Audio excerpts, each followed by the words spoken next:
இன்றைய நாள் ஒரு சிந்தனை நிகழ்ச்சிக்கு உங்களை வரவேற்கின்றேன். இன்றைய நாள் ஒரு சிந்தனை நிகழ்ச்சியில் நான் சொல்லப்போவது, இன்றைய காலையில் நான் மார்க்கெட்டுக்கு போயிருந்தேன். நான் பழங்கள் வாங்கிறதுக்குன்னு சொல்லி போனபோது அந்த மார்க்கெட் வாசலில் ஒருத்தர் பிச்சை எடுத்து கொண்டிருந்தார். அவருக்கு முன்னுக்கு ஒரு பெண் பிள்ளை, 13-14 வயது மதிக்கத்தக்க பெண் பிள்ளை இருந்தார். அவள் வச்சு கொண்டு தான் வேறு பிச்சை கேட்டுக்கொண்டிருந்தார். அப்போ நான் அதை பார்த்துவிட்டு அவரிடம் கேட்டேன், ஏன் இந்த பிள்ளை நடக்காமல் இருக்குன்னு சொல்லி.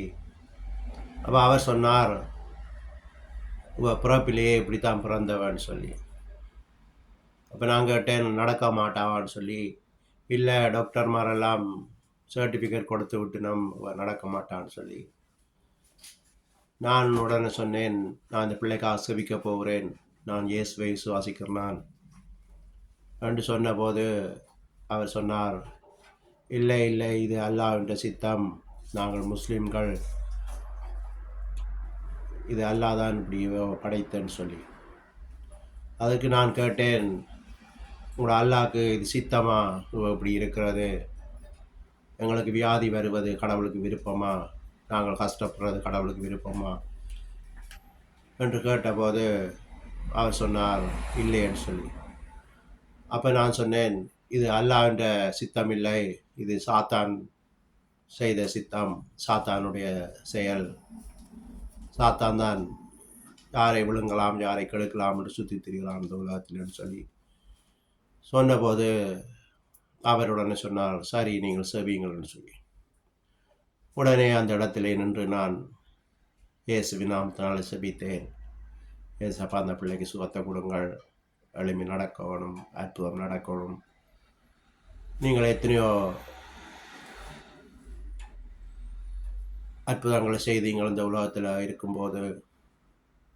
நீங்கள் வந்ததே, இயேசு கிறிஸ்து வந்ததே அதற்காகத்தான்.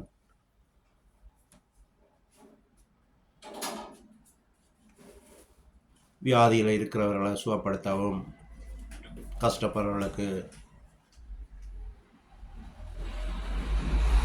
கஷ்டப்படுறவர்களை மீட்கவும் தான் இயேசு கிறிஸ்து வந்தார். சுமை சுமந்து சோர்ந்திருப்போர் எல்லாரும் என்னிடம் வாருங்கள், உங்களை நாளே பாட்டுவென்று சொன்னார். உலகம் தர முடியாத சமானத்தை நான் தருவென்று சொன்னார் என்று சொல்லி இப்படியாக செபித்து முடித்துட்டு அவருக்கு சொன்னேன், நீங்கள் இயேசு கிறிஸ்துவை விசுவாசித்து, இயேசு கிறிஸ்துவை எனக்கு உதவி செய்யுங்கள், இந்த பிள்ளை சுகமாகணும், எளிமை நடக்கணும் என்று செவியுங்கள் என்று சொல்லிவிட்டு வந்தேன். இந்த வீடியோவை பார்க்குற யாராவது நீங்கள் இருந்தால், குறிப்பாக இந்த முஸ்லீம்ஸ் மக்களுக்காக சொல்லுகிறேன், ஒரு கடவுளுக்கு தன்னுடைய பிள்ளை கஷ்டத்தில், துன்பத்தில், வியாதியில் இருக்கிறது விருப்பமில்லை. அதற்காகத்தான் அவர் இயேசு கிறிஸ்துவை அனுப்பினார் இந்த உலகத்துக்கு. இந்த உலகத்தில் இயேசு கிறிஸ்து வந்து பிரசங்கம் பண்ணின அந்த இடங்கள்லாம் இயேசு கிறிஸ்து போன போது இருளில் இந்த சனங்கள் வெளிச்சத்தை கண்டார்கள்னு சொல்லி நாங்கள் பைபிளில் வாசிக்கின்றோம். அப்படி இருளில் இந்த சனங்கள் வெளிச்சத்துக்கு வருவதற்காகத்தான் நாங்கள் இயேசு கிறிஸ்துவை விசுவாசிக்க வேண்டும்.